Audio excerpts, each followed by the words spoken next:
ময়দার দলার মতো মেশিন থেকে বের হয়ে আসছে নরম প্লাস্টিক। লোহার মোটা কপাট আটকে দিয়ে সেখানে বাতাস ভরার পর কপাট খুললে বের হয়ে আসছে বয়া।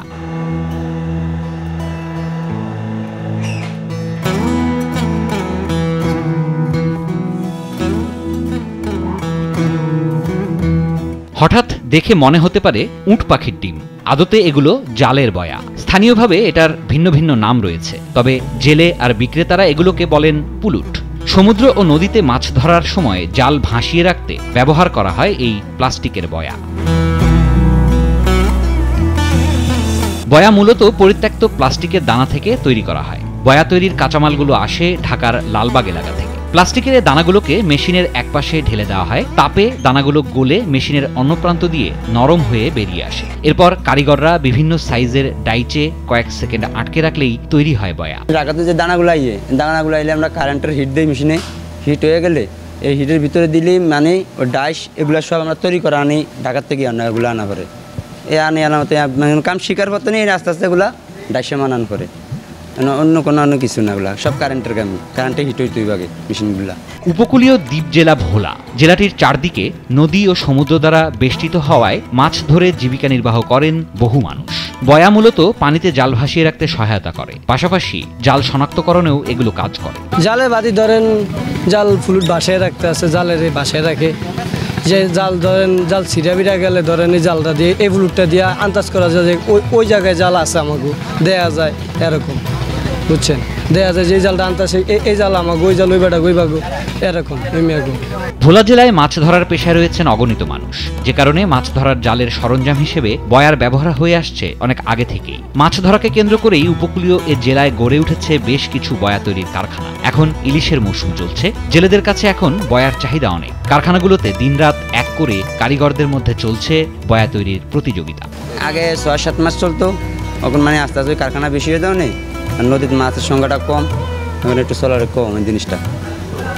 এগুলো হাওয়ার জিনিস তো মানে ধুয়ে দেওয়া যায় না বেশি দিন, নাহলে আবার এই হাওয়া দাইয়া। একদম ছোট থেকে শুরু হয়ে মাঝারি ও বেশ বড় সাইজেরও বয়া তৈরি করা হয় এই কারখানায়। সাইজের আকার ভেদে দামেরও রয়েছে ভিন্নতা। ৩ টাকা থেকে শুরু হয়ে সর্বোচ্চ ১০ বা ১২ টাকা পর্যন্ত রয়েছে এর দাম। ভোলা শহরের জাল ও সুতার দোকানগুলোতে এগুলো বিক্রি করা হয়। এছাড়াও নদী তীরবর্তী এলাকার বিভিন্ন মাছঘাটের দোকানগুলোতেও বয়া বিক্রি করতে দেখা যায়। ভোলা ধরেন ৮ টাকা, কেউ ৮ টাকা বেছে, কেউ ৬০ টাকা বেছে এরকম। আবার এটির থেকে ছোটো সাইজ আছে, এটি বেছে ৩ টাকা, ৫ টাকা, ৬০ টাকা এরকম, সব জায়গাতেই এরকম ফুল। এমনই একটি কারখানা ভোলা সদর উপজেলার শিবপুর ইউনিয়নের রতনপুর বাজার সংলগ্ন এলাকায়। এই কারখানাটি ২০২১ সালে চালু করা হয়। একসময় বয়া ভোলায় তৈরি হতো না। ভোলায় অনেক জেলে আর বয়ার চাহিদা বেশ বেড়েছে, সেই চিন্তা থেকে এ ব্যবসার সূচনা করেন উদ্যোক্তা মনির হোসেন। আমাদের তো গ্রাম অঞ্চল, নদী এলাকা, জেলে আছে। ওই জেলেরা আগে এই মালগুলো ভোলাতে তৈরি হতো না, ওই সময় চট্টগ্রাম এবং চাঁদপুর থেকে আনতো। তারপরে এখন বলা হইতে হইতে ভোলাতে ১০-১২টা ফ্যাক্টরি আছে এখন বর্তমানে। বয়া তৈরির ব্যবসা মূলত নদীতে মাছ ধরার মৌসুমের উপর নির্ভর করে চলে। বছরে ৩ মাস চলে এ কারখানা, বাকি ৯ মাসই থাকে বন্ধ।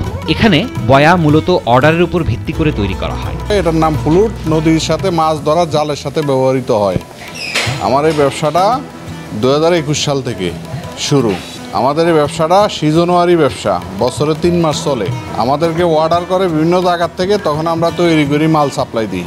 একজন শ্রমিক প্রতিদিন গড়ে ৭০০ থেকে ৯০০ পিস বয়া তৈরি করতে পারেন। বয়ার সাইজের উপর শ্রমিকদের মজুরি দেওয়া হয়। ছোট আকৃতির একটি বয়া ১ টাকা করে, আবার তার থেকে একটু বড় সাইজের হলে ১ টাকা ২০ পয়সা বিক্রি করা হয়। এতে প্রতি মাসে গড়ে ১৮ থেকে ২০ হাজার টাকা উপার্জন করেন বলে জানান কারখানার শ্রমিকরা। আছে আলহামদুলিল্লাহ ভালো, মোটামুটি আছি, মানে টানা খিচার ভিতরে আছি। যে যেমন আগে ৭-৮ মাস চলতো, মোটামুটি চলতাম যে আমরা মাসে ২০-২২ হাজার টাকা বেতন করতো। ওখানে এবার আমাকে বেতন করে ১৫,০০০, ১৩,০০০, ১৪,০০০, এভাবে এর উপরে করে না। এই কারখানার সর্বকনিষ্ঠ শ্রমিকের কাজ হচ্ছে তৈরিকৃত বয়াগুলোকে ৫০ পিস করে সুতা দিয়ে বেঁধে বান্ডিলে রূপ দেয়া। প্রতিদিন সে ২০ থেকে ৩০ বান্ডিল বাঁধে। আমি এতে কাজ করি দীর্ঘ ১ বছর। আমার কাজ কামালি বান্ধা ১ বান্ডিল ৫০ টাকা করে বান্ধি। ডেইলি আমার ২০ থেকে ৩০ বান্ডিল বান্ধা হয়। এমন আমার মাসের স্যালারি ৮০০০ টাকা। এই ৮০০০ টাকা দিয়ে আমি খুব ভালো আছি আমার বাড়িতে লয়ে। ফেলে দেয়া প্লাস্টিক থেকে দানা তৈরি করার জন্য অনেক যত্ন করে প্লাস্টিকগুলোকে বাছাই করা হয়, আর বাছাই করার কাজ করেন এখানকার এক মহিলা শ্রমিক। 4,000 টাকা মাসিক বেতনে কাজ করছেন তিনি। এছাড়াও প্রতিদিন আরও 50 টাকা করে পান খোরাকি হিসেবে, আর এতেই তিনি সন্তুষ্ট। এটা যে ফুলুট বানাইব, কাঁচামাল দাঁতনে ময়লাটা বাচ্চা সরানো আমার কাজ। এখানে কাজ করে আমি 4,000 টাকা বেতন, 4,000 টাকা বেতন আর 50 টাকা করে আমার এগুলা ভরে। বছরে মাত্র 3 মাস বয়া তৈরির কাজ করেন, আর বাকি সময় অন্যান্য কাজ করে জীবিকা নির্বাহ করেন এই কারখানার শ্রমিকরা। তারপরও কারখানায় কাজ করতে পেরে খুশি তারা।